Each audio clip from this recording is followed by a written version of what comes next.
നമസ്കാരം. എൻസൈക്ലോവിൻസിന്റെ പുതിയൊരു വീഡിയോയിലേക്ക് ഏവർക്കും സ്വാഗതം. ലോകത്തെ വീണ്ടും ആശങ്കയിലാഴ്ത്തിക്കൊണ്ട് പുതിയൊരു വൈറസ് ബാധ റിപ്പോർട്ട് ചെയ്തിരിക്കുകയാണ്. ഡച്ച് ആഡംബര കപ്പലിൽ ഹന്ത വൈറസ് പടരുകയാണ്. 3 മരണം സ്ഥിരീകരിച്ചു. ഈ വാർത്തകളാണ് ഇപ്പോൾ പുറത്തു വരുന്നത്. എന്താണ് ഈ ഹന്ത വൈറസ്? ഇത് എങ്ങനെയാണ് പടരുന്നത്? നമ്മൾ ഭയപ്പെടേണ്ട സാഹചര്യമുണ്ടോ? ഏറ്റവും പുതിയ വിവരങ്ങൾ ഈ വീഡിയോയിലൂടെ അറിയാം.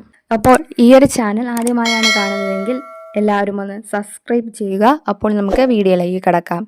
ഈ സംഭവത്തിന്റെ പശ്ചാത്തലം പരിശോധിച്ചാൽ ഹോണ്ടിയസ് എന്ന അത്യാധുനിക ഡച്ച് പരിവേഷണ കപ്പലിലാണ് ഈ വൈറസ് ബാധ റിപ്പോർട്ട് ചെയ്തിരിക്കുന്നത്. ഏപ്രിലിൽ ആദ്യവാരം അർജന്റീനയിലെ ഉഷുവായിൽ നിന്നാണ് 33 ദിവസം നീണ്ടു നിൽക്കുന്ന ഈ യാത്ര ആരംഭിച്ചത്. യാത്രക്കിടയിൽ ചില യാത്രക്കാർക്ക് കടുത്ത പനിയും ശ്വാസതടസ്സവും അനുഭവപ്പെടുകയായിരുന്നു. നിർഭാഗ്യവശാൽ രോഗം ബാധിച്ച 3 പേർ മരണത്തിന് കീഴടങ്ങി. ഇതിൽ 70 വയസ്സുള്ള ഒരു ഡച്ച് പൗരനും അദ്ദേഹത്തിന്റെ 69 വയസ്സുള്ള ഭാര്യയും ഉൾപ്പെടുന്നു. ഇവരെ കൂടാതെ ഒരു ജർമ്മൻ പൗരനുമാണ് മരിച്ചതായി റിപ്പോർട്ടുകൾ സൂചിപ്പിക്കുന്നത്. തുടർന്ന് നടത്തിയ പരിശോധനകളിലാണ് മരണകാരണം ഹന്ത വൈറസ് ആണെന്ന് ലോകാരോഗ്യ സംഘടന സ്ഥിരീകരിച്ചത്. 5 കേസുകൾ ഇതിനോടകം തന്നെ ഔദ്യോഗികമായി റിപ്പോർട്ട് ചെയ്തിട്ടുണ്ട്. ഈ കപ്പലിൽ ഏകദേശം 28 രാജ്യങ്ങളിൽ നിന്നുള്ള യാത്രക്കാരുണ്ടായിരുന്നു എന്നതാണ് ആരോഗ്യ പ്രവർത്തകരെ ഇപ്പോൾ കുഴപ്പിക്കുന്നത്.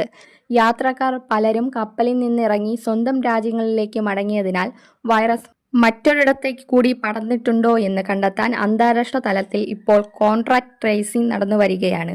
ഇനി ഹന്ത വൈറസ് എങ്ങനെ പടരുന്നു എന്ന് നോക്കിയാൽ, സാധാരണയായി എലി, മറ്റ് ഡോഡന്റുകൾ എന്നിവയുടെ വിസർജ്യത്തിലൂടെയോ ഉമിനീരിലൂടെയോ ആണ് ഈ വൈറസുകൾ മനുഷ്യരിലേക്ക് പടരുന്നത്. എന്നാൽ ഈ കപ്പലിൽ പടർന്നത് ആൻഡീസ് എന്ന വിഭാഗത്തിൽപ്പെട്ട വൈറസാണ്. ഇതിന്റെ പ്രത്യേകത ഇത് മനുഷ്യരിൽ നിന്ന് മനുഷ്യരിലേക്ക് നേരിട്ട് പടരാൻ സാധ്യതയുണ്ട് എന്നതാണ്.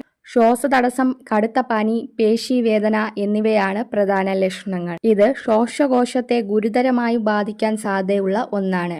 ലോകാരോഗ്യ സംഘടന ഈ വിഷയത്തിൽ കൃത്യമായ നിരീക്ഷണം നടത്തുന്നുണ്ട്. ഇന്ത്യ ഉൾപ്പെടെയുള്ള രാജ്യങ്ങളിലെ യാത്രക്കാർ കപ്പലിൽ ഉണ്ടോ എന്ന് അധികൃതർ പരിശോധിക്കുന്നു. നിലവിൽ ഇതൊരു വലിയ മഹാമാരിയാകാൻ സാധ്യത കുറവെന്നാണ് വിദഗ്ധർ പറയുന്നത്. എങ്കിലും അന്താരാഷ്ട്ര തലത്തിൽ യാത്രക്കാർക്ക് കർശന നിരീക്ഷണം ഏർപ്പെടുത്തിയിട്ടുണ്ട്. പരിഭ്രാന്തരാകേണ്ട സാഹചര്യമില്ലെങ്കിലും ജാഗ്രത അത്യാവശ്യമാണ്. ഈ വാർത്തയെക്കുറിച്ചുള്ള നിങ്ങളുടെ അഭിപ്രായങ്ങൾ താഴെ കമന്റ് ചെയ്യൂ. പുതിയ വിവരങ്ങൾക്കായി ചാനൽ സബ്സ്ക്രൈബ് ചെയ്യൂ. അപ്പോൾ പുതിയൊരു വീഡിയോയുമായി വീണ്ടും കാണും വരെ ഗുഡ് ബൈ.